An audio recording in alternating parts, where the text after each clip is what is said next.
Hai Sobat Rebahan, selamat datang di channel hiburan Kamar Bahan. Armin akan membacakan kelanjutan sebuah cerita novel yang sangat seru, yang sangat menghibur, yang sangat layak untuk diikuti dari awal hingga akhir. Sebuah cerita novel yang berjudul The Story of Yi-Chen. Tetapi sebelum melanjutkannya, pastikan kalian sudah subscribe channel ini dan aktifkan lonceng notifikasinya agar tidak ketinggalan jika admin upload video terbaru.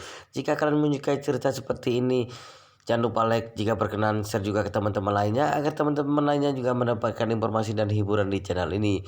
Baik, kita lanjutkan di part ke 432 bertepatan dengan bab ke 2081. Ketika Song Wanting muncul, semua orang kecuali Yi Chen tercengang. Siapapun tidak menyangka Song Wanting yang tidak diketahui hidup dan matinya tiba-tiba muncul di konferensi pers. Dapat diketahui bahwa detik sebelumnya grup Song masih tidak dapat memastikan apakah Song Wanting masih hidup atau tidak. Jadi secara khusus mengadakan rapat dewan direksi dan mengumumkan Song Wanting sebagai ketua baru. Namun detik berikutnya Song Wanting kembali secara tiba-tiba. Hampir semua orang tidak dapat menerima perubahan alur yang begitu besar. Bahkan film juga tidak berani dikarang seperti ini. Dari semuanya yang terlihat paling tidak dapat menerimanya tentu saja adalah Song Tianming yang baru saja mengambil alih grup Song. Saat ini Song Tianming menatap Song Wanting. Ia sudah sangat putus asa menatap membelalak, bola matanya merah. Pada saat yang sama urat-urat merahnya terlihat. Sepasang bola mata itu hampir keluar dari rongga matanya. Dia tidak berani percaya Song Wanting dapat kembali dengan hidup dari Jepang ke Cina. Dia bergumam dalam hati, ternyata dia masih hidup. Kenapa bahkan pihak kepolisian Jepang tidak mengetahuinya?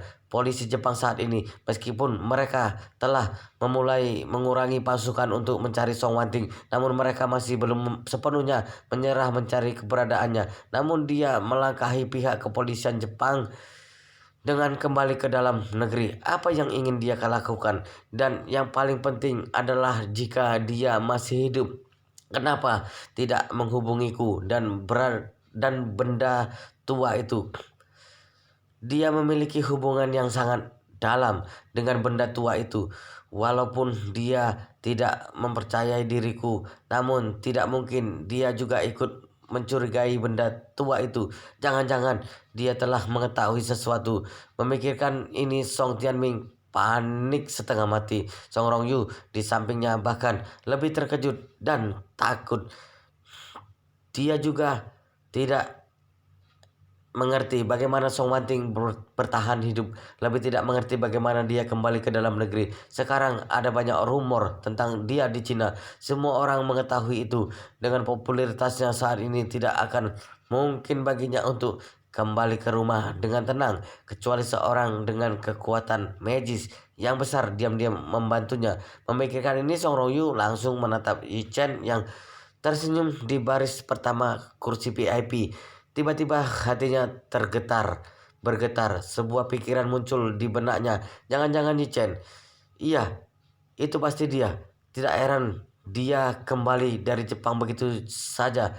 Jika bukan karena Song Wanting sudah aman, bagaimana mungkin dia menyerah untuk mencari? Lagi pula, hanya dialah yang memiliki kemampuan itu, bisa membawa Song Wanting kembali dari Jepang tanpa ada yang mengetahuinya. Tidak heran dia bersikeras ingin menghadiri konferensi pers di grup Song. Ternyata dia diam-diam merencanakan ini semua. Memikirkan ini, Song Rongyus merasa takut setengah mati. Dia takut Yi Chen telah mengetahui rencana dia dengan ayahnya. Jika begitu, Yi Chen tidak akan mengampuni mereka berdua. Saat ini perhatian semua media terfokus pada Song Wanting. Dari awal hingga akhir tidak ada wartawan yang memperhatikan Yi Chen yang membelakangi mereka yang duduk di barisan pertama. Saat ini suara rana kamera di tempat kejadian berderak seperti petasan. Song Wanting berjalan menuju mimbar di bawah tatapan semua orang. wartawan yang tak terhitung jumlahnya mengulurkan mikrofon mereka. Beberapa wartawan berbicara dengan tergesa-gesa dan mengajukan beberapa pertanyaan gila. Nona Song, Nona Song, Nona Song, aku adalah seorang reporter dari keuangan dan ekonomi Jiangnan. Aku ingin bertanya bagaimana kamu melarikan diri dari kecelakaan tebing di Jepang. Song Wanting berhenti, tersenyum sedikit dan berkata, aku kebetulan tidak berada di dalam mobil ketika kejadian. Ada lagi yang bertanya, Nona Song, karena kamu tidak berada di dalam mobil, kenapa kamu tidak keluar dan menghadapi pihak kepolisian Jepang yang sedang menelusuri keberadaanmu berhari-hari? Song Wanting menjawab, aku tidak keluar dan menghadap pihak kepolisian karena aku curiga bahwa kejadian ini sengaja demi keselamatan diri, jadi aku tidak mengungkapkannya kepada publik. Begitu kalimat ini dicetuskan, semua orang di lokasi menarik napas dalam. Kecelakaan yang dialami Song Wanting ternyata direncanakan secara sengaja. Jika benar begitu, maka siapa yang ingin membunuhnya? Dengan begitu, tingkat keparahan masalah ini meningkat dari kecelakaan lalu lintas menjadi pembunuhan yang direncanakan dengan kejam. Sanksinya akan sangat serius. Song Tianming dan Song Rongyu semakin ketakutan. Jika Song Wanting benar-benar memiliki bukti kejahatan mereka, maka kehidupan mereka akan berakhir begitu saja. Meskipun kasus ini dilakukan di Jepang, orang yang meninggal dalam kasus ini adalah warga negara Cina dan yang dibalik semua ini adalah orang Cina, maka ini harus disanksi berdasarkan hukum Cina. Di Cina, pembunuhan adalah salah satu kejahatan yang paling serius. Bahkan jika mereka membuatnya seolah-olah kecelakaan lalu lintas, tidak menggunakan senjata apapun, dan tidak secara langsung membunuh orang di dalam mobil, sanksinya masih terhitung tinggi. Jadi walaupun keduanya terbebaskan dari hukuman dapat terbebaskan dari hukuman mati, keduanya juga harus dipenjara seumur hidup. Orang yang semakin kaya akan semakin takut untuk dipenjara, namun orang miskin sebaliknya ada yang bahkan sengaja melakukan kejahatan, mencari tempat tinggal dan makan di penjara, terutama di Jepang, negara dengan persentase orang tua yang banyak karena tidak dapat bertahan hidup di masa tuanya, hanya bisa melakukan kejahatan dan berharap dapat menghabiskan waktu tuanya di penjara. Tapi ini jelas tidak untuk orang kaya. Mereka memiliki mobil mewah, pesawat terbang, dan kapal pesiar top dunia, serta rumah mewah top dunia. Mereka sendiri bahkan menerima pelayanan dari puluhan orang. Hidup mereka bagaikan surga di muka bumi ini. Membuat orang seperti ini masuk penjara itu bahkan lebih menderita daripada membunuh mereka. Lagi pula penjara perlakukan sama, tidak peduli apakah kamu tunawisma yang sangat miskin atau orang super kaya. Begitu memasuki penjara, kemungkinan semua orang akan tinggal di sel yang sama dan makan makanan yang sama. Jadi dalam lubuk hati Song Tianming dan Song Rongyu sangat ketakutan. Song Wanting tidak menjawab pertanyaan apapun lagi dari wartawan. Dia langsung melangkah ke mimbar dan datang ke depan pamannya, Song Tianming. Song Tianming sangat ketakutan hingga kulit kepalanya mati rasa. Telinganya bahkan mendengung dengan sangat parah. Dia mengira Song Wanting akan menghabiskan dirinya secara langsung. Namun tidak disangka Song Wanting hanya tersenyum pada dirinya dan berkata dengan sangat sopan, Paman, akhir-akhir ini telah membuatmu dan kakak khawatir. Begitu mendengar ini, Song Tianming langsung menghela napasnya. Dia mengutuk dalam hatinya, sialan, sungguh menakutiku saja. Sepertinya Song Wanting masih tidak mengetahui bahwa aku adalah biang di balik semua ini. Amitabha, amin. Song Rongyu di sebelahnya juga seketika menjadi lega. Sarafnya yang tegang hampir putus ketika Song Wanting menghampiri. Untungnya Song Wanting tidak terlihat ingin menyerang mereka. Setelah Song Tianming menghela napas lega, ia dengan gembira berkata, "Oh, Wanting, akhirnya kamu kembali juga hari ini. Tanpamu sungguh sangat membuatku khawatir. Karena mengkhawatirkanmu, kakekmu juga tiba-tiba menderita." Berbicara tentang ini, Song Tianming menjadi menjeda. Tidak apa. Baguslah jika sudah pulang. Seusai berbicara matanya merah dan air matanya menetes keluar. Yichen di antara penonton menyaksikan pertunjukan tingkat aktor Song Tianming dengan tatapan yang dingin. Ia bergumam dalam hatinya, Song Tianming, apakah kamu berpikir sudah selamat dari bencana? Sebenarnya mimpi burukmu baru saja dimulai. Saat ini Song Tianming masih berpikir bahwa apa yang telah dia lakukan masih belum terungkap. Pada saat yang sama dia bergumam dalam hati, tidak masalah jika Song Wanting sialan ini kembali. Lagi pula benda tua itu sudah amnesia, dia tidak memiliki dukungan lagi di grup Song. Ada banyak kesempatan untuk mempersulitnya kelak. Song Wanting menatap Song Tianming dan berkata dengan keras, Paman, aku mendengar bahwa karena aku tidak ada, Dewan Direksi memilih kamu sebagai ketua yang baru. Song Tianming menggosok tangannya dengan canggung dan tertawa kecil. Masalah ini semuanya merasa bahwa grup Song tidak bisa terus-menerus tidak ada pemimpin.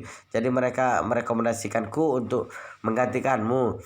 Song Wanting mengangguk dan berkata dengan serius, kalau begitu aku sangat berterima kasih pada Paman. Terima kasih Paman begitu mau mengkhawatirkanku. Setelah itu dia bertanya lagi, Paman, kamu baru saja berkata bahwa jika aku kembali, kamu akan secara langsung mengembalikan posisi kepadaku. Apakah ini masih sah? Song Tianming melihat sekeliling dengan canggung. Sialan, semua wartawan ada di sini. Bajingan Yichen juga ada di sini. Bagaimanapun aku tidak bisa menyesali apa yang baru saja aku katakan. Jika wartawan mempublikasikan ini, maka reputasiku akan buruk. Dan yang paling bahaya adalah bajingan Yichen ini tidak mudah disinggung. Di kota Jinling, dia adalah Master Yi yang sangat dikagumi ribuan orang. Ada begitu banyak penggemarnya. Song Wanting diselamatkan olehnya. Jika aku tidak melepaskan posisi ketua ini sekarang, Yichen juga tidak akan melepaskanku begitu saja. Sepertinya aku hanya bisa mundur dulu. Memikirkan ini, hati Song Tianming bagaikan percucuran darah. Dia mengutuk dalam hatinya, ini benar-benar omong kosong. Aku sudah lama mendambakan posisi ketua, namun itu semua menjadi sebab omong kosong. Hanya dalam beberapa menit diriku bahkan belum masuk dan duduk di ruangan kantor ketua sedikit pun. Namun walaupun dia merasa sangat enggan, dia juga tidak berani membuat masalah saat ini. Dia hanya bisa menahan dan berkata, Wanting, tenang saja, posisi ketua grup Song adalah milikmu.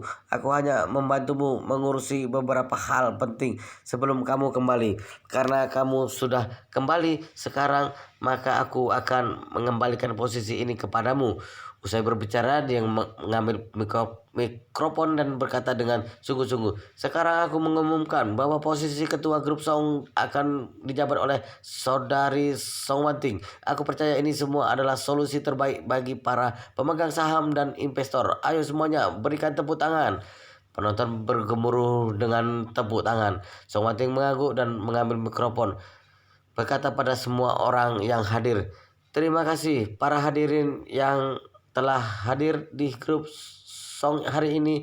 Ini adalah akhir dari konferensi pers hari ini. Selanjutnya aku akan mengadakan rapat dan pertemuan dengan para dewan direksi, membicarakan beberapa kepentingan dan hal yang terjadi selama aku tidak berada di sini, karena akan ada banyak rahasia komersial di dalamnya. Jadi mohon untuk semua wartawan meninggalkan lokasi lebih dahulu. Para reporter telah mendapat berita besar mengenai kembalinya Song Wanting. Saat ini mereka sudah ingin buru-buru menuliskan kembali dan mempublikasikan berita ini. Jadi mereka segera mengemasi peralatan mereka dan meninggalkan lokasi. Song Tianming dan Song Rongyu saling memandang. Mereka merasa sedikit khawatir. Mereka berdua juga tidak tahu apa yang akan dilakukan Song Wanting pada rapat dewan direksi.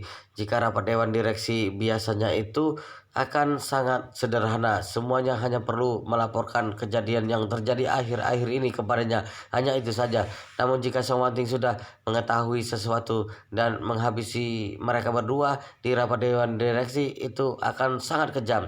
Jadi Song Tianming sengaja bertanya, "Wanting, apa tujuanmu mengadakan rapat dewan direksi?" Song Wanting tersenyum tipis. "Tidak perlu tergesa-gesa, Paman. Aku akan mengonfirmasi banyak hal dengan semua orang ketika rapat nanti." Song Tianming mengangguk dengan cemas. Segera semua wartawan telah meninggalkan lokasi, hanya tersisa Yi Chen yang duduk di lobi konferensi pers.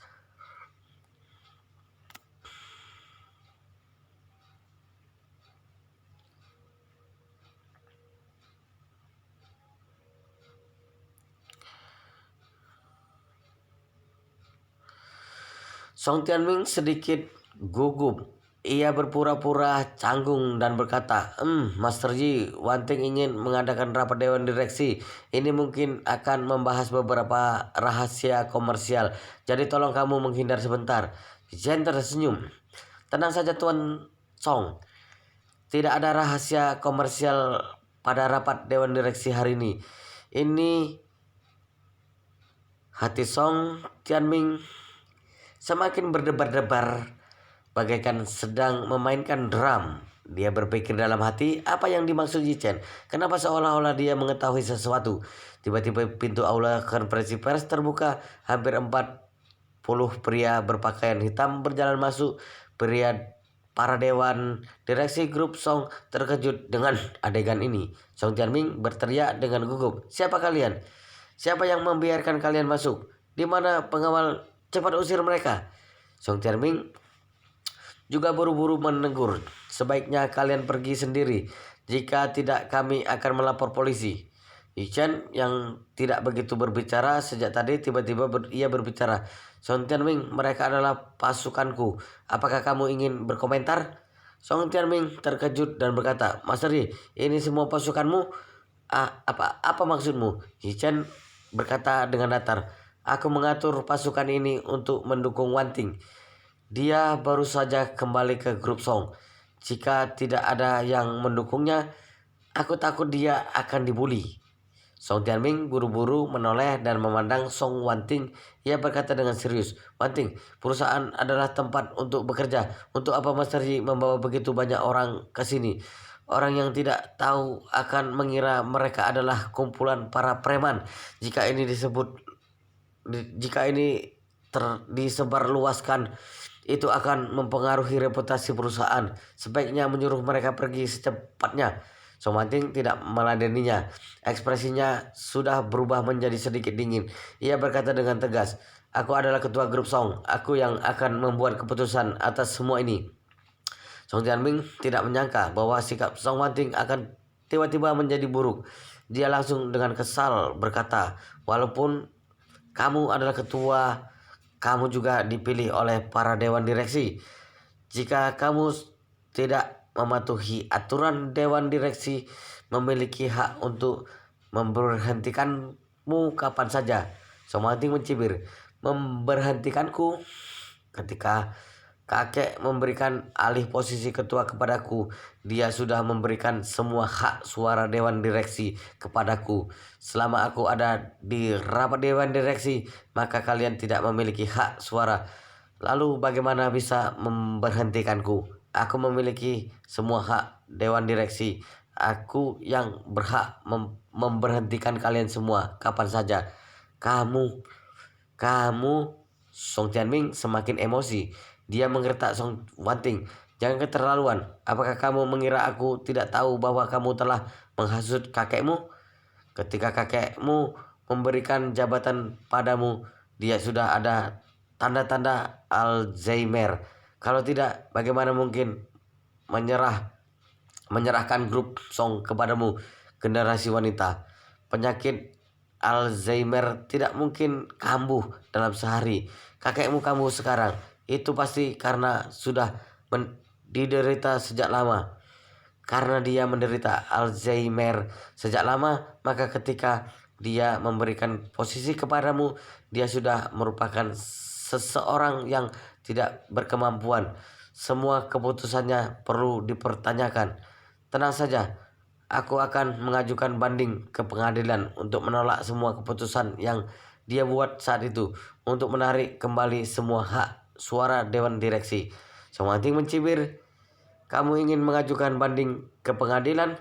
Kebetulan aku juga memiliki sesuatu yang ingin dilaporkan ke pengadilan. Sebelum itu aku akan memperkenalkan seorang teman lama kepadamu. Usai berbicara, dia segera berbalik dan dengan hormat berkata kepada Yi Chen, Master Yi, mereportkanmu untuk mendatangkannya. Yi Chen mengangguk dan berkata kepada beberapa pria berpakaian hitam, bawa orang ke sini. Baik. Beberapa orang berpakaian hitam menjawab serempak. Kemudian mereka segera keluar dan membawa seorang yang diborgol. Song Tianming dan Song Rongyu melihat orang ini. Seketika mereka terkejut dan ketakutan. Orang ini adalah wakil presiden Nippon Steel, Hashimoto Jinxian.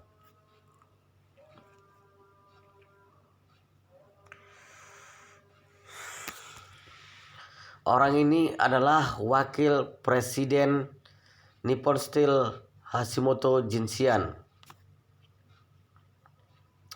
Ketika melihat Hashimoto Jinxian, Song Tianming dan Song Rongyu seketika lemas ketakutan. Saat ini keduanya baru menyadari bahwa mereka sudah terlibat dalam masalah sejak awal. Jika tidak, Yi Chen tidak akan secara diam-diam membawa Song Wanting kembali dan Hashimoto Jinxian secara bersamaan. Pembunuhan Song Wanting di Jepang itu sepenuhnya adalah hal kotor yang mereka sepakati dengan Hashimoto Jinxian. Song Tianming dan Song Rongyu ingin membunuh Song Wanting dan mewarisi seluruh keluarga Song. Dan Hashimoto Jinxian ingin mendapatkan keuntungan pribadi yang lebih besar melalui kerjasama dengan mereka. Hadiah ratusan juta dolar Amerika dan puluhan lot saham sudah cukup bagi Hashimoto Jinxian untuk mengambil resiko ini. Sebelum Hashimoto Jinxian muncul, keduanya masih menganggap dia sebagai banteng mereka. Menurut mereka, selama tidak ada yang terjadi pada Hashimoto Jinxian, mereka berdua akan aman. Namun mereka tidak menyangka bahwa Yi Chen akan membawa banteng ini dari Jepang ke hadapan mereka. Saat ini keduanya tidak berani mengatakan apa-apa. Dewan direksi yang lain mengenali bahwa itu adalah Hashimoto Jinxian dan bertanya, bukankah ini adalah wakil presiden Nippon Steel, Tuan Hashimoto? Song Wanting, bagaimana bisa kamu menculik Tuan Hashimoto ke kota Jinding? Tiba-tiba Yi Chen berdiri dan berkata, aku yang menculik Hashimoto Jinxian ke sini. Apakah kamu ingin berkomentar? Melihat Yi Chen telah turun tangan dan nadanya terdengar serius, seketika orang itu terdiam. Dia hanya memegang saham kecil di grup Song. Dia tidak berani memprovokasi Yi Chen. Saat ini wajah Song Tianming bercucuran keringat dingin. Dia terus menyeka, namun kecepatannya menyeka keringat tidak sebanding dengan keringat yang mengalir. Song Rongyu juga ketakutan dan gemetaran. Semuanya telah terungkap. Dia juga tidak tahu hukuman apa yang akan dihadapi selanjutnya. Tiba-tiba Yi Chen melangkah ke sisi Hashimoto Jinxian berkata dengan dingin, Tuan Hashimoto, beritahu semua orang yang terjadi. Hashimoto Jinxian berkata dengan gemetar, baik Tuan Yi, ini semua sepenuhnya adalah ulah bajingan Song Tianming dan Song Rongyu. Mereka menggunakan hadiah yang tinggi untuk menyuruhku untuk membunuh Nona Song Wanting di Jepang. Aku menuruti perintah mereka sehingga aku mengatur kecelakaan lalu lintas sesuai dengan keinginan mereka. Terbunuhnya 2 orang asisten Nona Song dan seorang supir. Song Tianming dan Song Rongyu adalah pelakunya. Begitu kalimat ini dicetuskan, semua orang terkejut.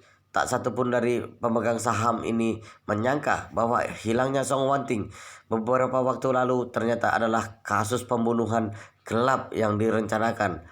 Wajah Song Tianming pucat ketakutan dan dia dengan gemetar berkata, Hashimoto, kamu jangan memfitnah di sini. Sejak kapan aku menyuruhmu untuk membunuh Song Wanting? Song Wanting adalah keponakanku. Bagaimana mungkin aku ingin mencelakainya? Aku rasa ini adalah niat jahatmu sendiri. Jangan memfitnahku. Apa tujuan kamu melakukan ini? Song Rongyu juga dengan gemetar menegur. Iya, Hashimoto, Jinxian, dasar pengkhianat, Jepang, sialan, memfitnah di kota Jinling. Percaya atau tidak, aku akan merobek mulutmu. Hashimoto Jinxian berteriak dengan marah. Aku hampir mampus karena kalian. Kalian masih ingin melarikan diri dari masalah ini? Setelah itu dia langsung mengeluarkan ponsel dan mencari rekamannya. Dia berkata dengan dingin, semuanya dengarkan bagaimana manusia anjing ini mencelakai Nona Song. Kemudian dia langsung memutar rekamannya. Dari ponsel itu terdengar suara Song Rongyu. Tuan Hashimoto, adikku, sudah berencana untuk pergi ke Jepang besok. Ayahku menyuruhku untuk bertanya padamu, apakah kamu sudah mengatur semuanya di sana. Kali ini harus dipastikan dia dapat pergi dengan hidup dan tidak dapat kembali. Hashimoto Jinxian tersenyum dan berkata, tenang saja Tuan Song, aku sudah mempersiapkannya lebih dahulu sesuai dengan instruksimu. Aku akan bertindak secara diam-diam nanti dan tidak akan ada yang mencurigakan kita. Song Rongyu berkata dengan puas, itu benar, bagus sekali. Setelah Song Wanting mati, kami akan membuat konsensi yang besar untuk kerjasama dengan perusahaanmu. Keuntungan pribadi yang dijanjikan sebelumnya denganmu juga akan segera diberikan. Sangat menantikan kerjasama kita kelak. Hashimoto Jinxian tertawa dan berkata, tenang saja Tuan Song, kabari ayahmu Song Tianming untuk tidak perlu khawatir jika aku yang bertindak. Tenang saja, kali ini aku akan menjanjikan Song Wanting dapat datang dan tak dapat kembali. Song Rongyu berkata dengan penuh semangat, bagus. Sangat bagus. Kalau begitu, aku akan menunggu kabar baik dari Tuan Hashimoto. Mendengar ini, Song Tianming benar-benar panik. Dia menunjuk Hashimoto Jinxian dan berteriak, Hashimoto, dasar orang Jepang, sialan, benar-benar tidak dapat diandalkan, tidak menyelesaikan pekerjaan dengan baik, malah diam-diam merekamnya, dasar pengkhianat. Hashimoto Jinxian juga menjawab dengan teriakan, Song Tianming, sialan, sebelumnya aku memiliki posisi sebagai wakil presiden di Nippon Steel, memiliki kehidupan yang sangat baik di Jepang, merupakan orang yang berhasil di Jepang. Kamu dan anak brengsekmu yang menyeretku. Jika tidak karena kamu, bagaimana mungkin aku menjadi seperti hari ini? Song Rongyu langsung menatap Yu Chen. Dia berlutut dan berkata dengan gugup, Master Yi, ini adalah ide ayahku. Aku sepenuhnya mematuhi perintahnya. Mohon untuk mengampuni ketidaktahuanku ini. Ampuni aku kali ini. Begitu Song Rongyu berlutut, ini mengejutkan Song Tianming dan Hashimoto Jinxian. Song Tianming tidak pernah menyangka bahwa putranya sendiri akan mengkhianati di saat paling krisis seperti ini dan memisahkan diri darinya. Saat ini dia sangat ingin memarahi Song Rongyu, namun detik berikutnya ia menelan kembali perkataan marahnya. Meski hatinya terluka, namun dia masih menghibur dirinya. Dapat dimengerti, Rongyu melakukan ini karena semua sudah terungkap. Dan pasukan Ye Chen begitu banyak di sini, aku sudah pasti tidak dapat kembali lagi dalam keadaan seperti ini. Daripada menenggelamkan aku dan Rongyu, lebih baik seret saja aku seorang dan lindungi dia. Dengan begitu setidaknya tidak semuanya yang dimusnahkan. Memikirkan ini, dia menghela napas dengan pasrah. Ia berkata, Master Yi, ini semua adalah rencanaku seorang. Rongyu hanya melakukan perintahku dan menjadi orang tengah antara aku dan Hashimoto Jinxian. Jadi jika ingin menghukum, hukum saja aku seorang. Tidak perlu melibatkan Rongyu, kumohon. Usai berbicara dia langsung berlutut dan mengutukkan kepalanya kepada kepala pada Yichen. Ia berteriak, "Master Yi, kumohon padamu, kumohon padamu." Terdengar sedikit suara tangisan yang menyedihkan. Yichen melihat semua ini, ia berkata dengan acuh tak acuh, "Sudahlah Song Tianming, Song Rongyu, dan juga Hashimoto Jinxian, siapapun tidak dapat melarikan diri." Selain itu, Yichen berdehem dan berkata, "Aku seharusnya tidak boleh ikut campur dengan urusan keluarga Song. Jadi aku akan meminta Tuan Besar Song untuk menyelesaikannya." Kemudian Yichen menjentikkan tangannya dan berkata dengan keras, "Persilahkan Tuan Song, persilahkan Tuan Besar Song."